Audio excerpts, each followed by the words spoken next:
इंडी गठबंधनेर शेष गांठ खुलते चलेছে स्वयं नीतीश कुमार जे किना छिलो इंडी जोटेर पुरोधा सूत्रधार कन्वेनर।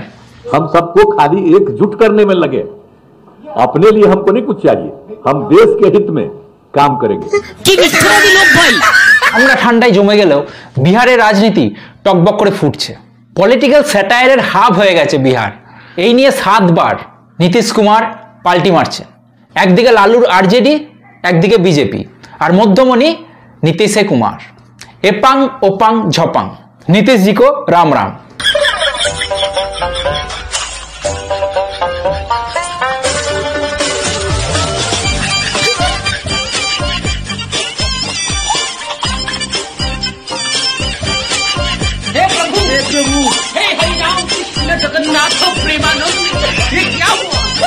এমন লোক 5 বছরের সরকারে 2 বার 3 বার করে শপথ নেয়, আবার ইস্তফা দেয়।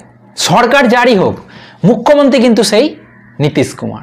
আর এই পলিটিক্যাল সার্কাসে সবথেকে বড় জোকার হয়ে গেছে বিহারের জনগণ। নেতারা কত তাদের চিন্তা করে এবার বুঝতে পারছেন তো? মানে এরা জনগণের কাছে মুখ দেখায় কি করে? নীতি আদর্শ রাজনীতিতে ওগুলো তো তালা বন্ধ করে শোকেসে রেখে দিন। এখন সোনার পাথর বাটি হয়ে গেছে রাজনীতিতে নীতি আদর্শ।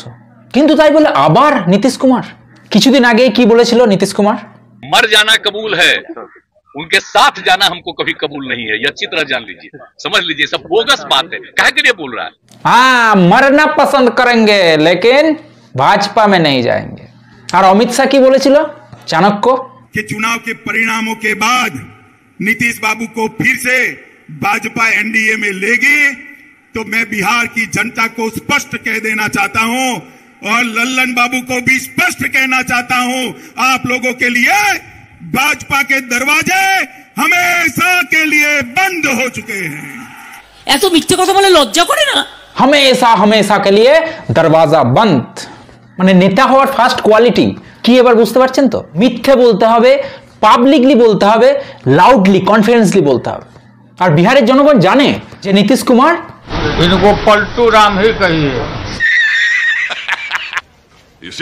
घर के अंदर जब सीसीटीवी लगवा सकते हैं और जिस प्रकार से बार बार पलटी मार सकते हैं, सबको धोखा दे सकते हैं, लगातार अपराधियों को संरक्षण देने का काम कर सकते हैं, तो नाम ही नीतीश कुमार है, तो वो तो कुछ भी कर सकते हैं। তারপরেও কিন্তু ভোট দিতে ছাড়ে না। নীতিশ কুমার কমফোর্টেবলি বিজেপিতে যাচ্ছে, কখনো আরজেডিতে যাচ্ছে, কখনো কারোর সাথে যাচ্ছে, কিন্তু তার ভোট ব্যাংক কমিটেড। যাই হয়ে যাক, কোথায় যাচ্ছেন? যাই একটু ভোটটা দিয়ে আসি, মদ মাংস সাঁটিয়ে চললেন ভোট দিতে। আমাদের পশ্চিমবঙ্গেও তাই দেখছেন তো, এত কিছু হচ্ছে, এত খবর চলছে, এত দুর্নীতি, এত অনিয়ম, কিন্তু ভোটের দিনে যাই একটু ভোটটা দিয়ে আসি। তো তার সুযোগ তো রাজনেতারা নেবেই, এবং যেখানে অ্যাবসলিউট মেজরিটি থাকে, ক্লিয়ার ম্যান্ডেট দেয় জনগণ, সেখানে এই ফ্লিপফ্লপ হওয়ার চান্সটা কম থাকে। আর যেখানেই গভর্নমেন্ট এই হাং হবে, সেখানে এগুলো তো জলভাত হয়ে গেছে। একের পর এক দেখছেন মহারাষ্ট্র, বিহার। भाजपा के एगो केंद्र में मंत्री है ना, जो बिहार में खेला करना चाह रहे थे महाराष्ट्र वाला, वो थोड़ा लाइन में रहे, सब कुछ ठंडा दिया जाएगा। আজকের দিনে রাজনীতিতে ক্ষমতাটাই সব। সাম দাম দণ্ডভেদ, পাওয়ার গ্র্যাব করতে হবে, এবং উইনেবিলিটি ফ্যাক্টর। যে ক্যান্ডিডেট হচ্ছে সে হতে পারে চোর, চিটিংবাজ, ডাকাত, সে হতে পারে যে সেই দলকেই গালিগালাজ করছিল আগের দিন পর্যন্ত, কিন্তু তার যদি জেতার সম্ভাবনা থাকে সে টিকিট পেয়ে যাবে। নিচে কর্মীরা দিনরাত গালাগালি করছে, দিনরাত খেটে মরছে, জীবন পর্যন্ত চলে যাচ্ছে। আর ওদিকে টপ লেভেলের লিডাররা মিটিং করে এক রাতের মধ্যে সরকার চেঞ্জ করে দিচ্ছে, পার্টি চেঞ্জ করে দিচ্ছে। পাবলিক তো ছেড়ে দিন, নিজের দলের নিচু তলার কর্মীদেরও সেন্টিমেন্ট বা তাদের মিনিমাম মতামত নেওয়ার প্রয়োজন মনে করে না। সেই জন্য দেব বলেছিল যে টপ লেভেলে সব ঠিক আছে, তাই নিচু তলার কর্মীরা সেইভাবেই রাজনীতিটা করুন। খুনোখুনি, মারামারি, অশান্তি করে আলটিমেট লোকসান সেই তাদেরই বা সেই এলাকারই হবে। টপ লেভেলের লিডাররা যেরকম হাড্ডি চেবাচ্ছে সেরকমই চেবাবে। যে নীতিশ সরকারের আমলে রামনবমীর দিন পাথর চললো, মনীষ কাশ্যপের মতন রিপোর্টারদের বিনা কারণে জেলে পৌঁছে মরতে হলো, আর অগণিত বিজেপি সাপোর্টার তারা জেল খাটছে, অনেকে আহত হয়েছে, অনেকে নিহত হয়েছে, কিন্তু তাদের সেন্টিমেন্ট, তাদের সেই সংগ্রাম ভাড়মে যায়। আমার তো লোকসভার সিটগুলোকে সিকিওর করতে হবে। বিজেপির সবাই লোকাল ইউনিট থেকে সোশ্যাল মিডিয়ায় সবাই বিরোধ করছে নীতিশ কুমারের এই বিজেপিতে আসাটা, এনডিএতে আসাটা। নীতিশ কুমারেরও ভালো হয়েছে যে বছরের 3-4 বছর নিজের মতো করে রাজনীতি করো, আর ভোট এলেই সে লোকসভা হোক আর বিধানসভা মোদিজির পিছনে লুকিয়ে যাও। पापा पापा हमको गोद ले लो। नीतीश कुमार के दल जदयू को महागठबंधन में अगर वो लड़ेंगे तो उनको 5 सीट भी नहीं आएगा। और ये मेरे बयान 2-3 महीने से आ रहे हैं, उनके दल वाले इतने घबराए हुए हैं, उनको मालूम है अगर प्रशांत किशोर कह रहा है कि 5 सीट नहीं आएगा तो नहीं आएगा, इसीलिए वो आपको में है कि भाजपा की ओर भागे, कि दाहिने भागे कि बाएं भागे। এখানে নীতিশ কুমার এবং লালু যাদবের রাজনীতিটা বুঝুন। তাদের পয়েন্ট অফ ভিউ থেকে নীতিশ কুমারকে তার পার্টি বাঁচাতে হবে, তার এটা লাস্ট ইনিংস, সে নিজেও ভালো করে জানে। সে যদি কোনো একটা ডিসিশন না নেয় তাহলে তার পার্টি যে কোনো মুহূর্তে ভেঙে যাবে, হয় তার বিধায়ক ভেঙে লালুর সাথে যাবে, যেটা চেষ্টা হয়েছিল কিছুদিন আগেও, আদারওয়াইজ বিজেপি কিনে নেবে।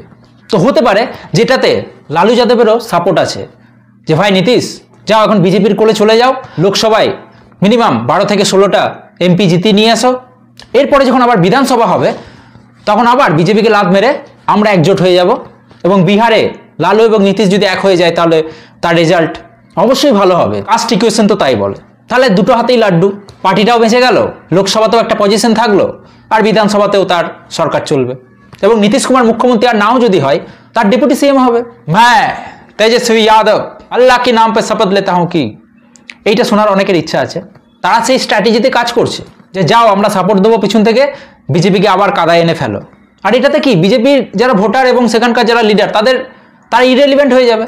হ্যাঁ যাও যাও তোমরা যাই করে নাও, মুখ্যমন্ত্রী তো সেই নীতিশ কুমারই হবে, তাদের লড়াইটা মূল্যহীন হয়ে যাবে। তো বিজেপির এখানে কি করা উচিত বলে আমার মনে হয় যে দেখুন এই রাম মন্দির হয়েছে, রাম মন্দিরের এফেক্ট কিন্তু সব থেকে বেশি যদি পড়ে সেটা কিন্তু এই মধ্যপ্রদেশ, বিহার, উত্তরপ্রদেশ এইসব জায়গায় পড়বে। তো বিজেপি আগেরবার যে সিট পেয়েছিল হতে পারে তার থেকে বেশি সিট পাবে যদি একা লড়ে, কিন্তু অবভিয়াসলি 40টা সিটের মধ্যে 39 পেয়েছিল আগেরবার, সেটা পসিবল নয় যদি নীতিশ কুমার না আসে। তো লোকসভার জন্যই যদি নিতে হয় তাহলে এই শর্তে নেওয়া উচিত যে লোকসভা পর্যন্ত মুখ্যমন্ত্রী থাকবে নীতিশ কুমারই।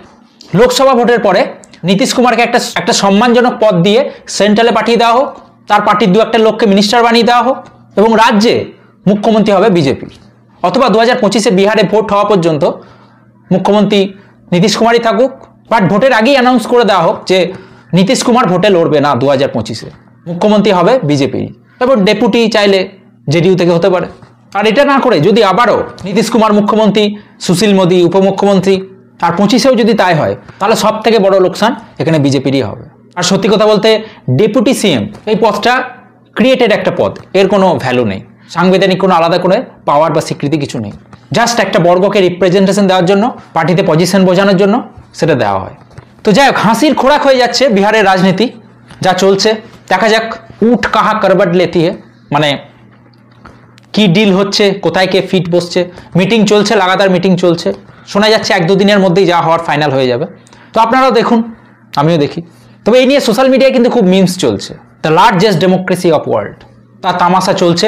তো আপনারাও দেখতে থাকুন, হাসতে থাকুন, এই পলিটিক্যাল সার্কাস এনজয় করতে থাকুন। যদি ভিডিও ভালো লাগে অবশ্যই লাইক, শেয়ার এবং চ্যানেলে নতুন থাকলে সাবস্ক্রাইব করে পাশে থাকা বেল আইকনটা প্রেস করে দেবেন। দেখা হচ্ছে নতুন ভিডিওর সাথে, ততক্ষণ ভালো থাকবেন, সুস্থ থাকবেন। জয় হিন্দ, শুভরাত্রি।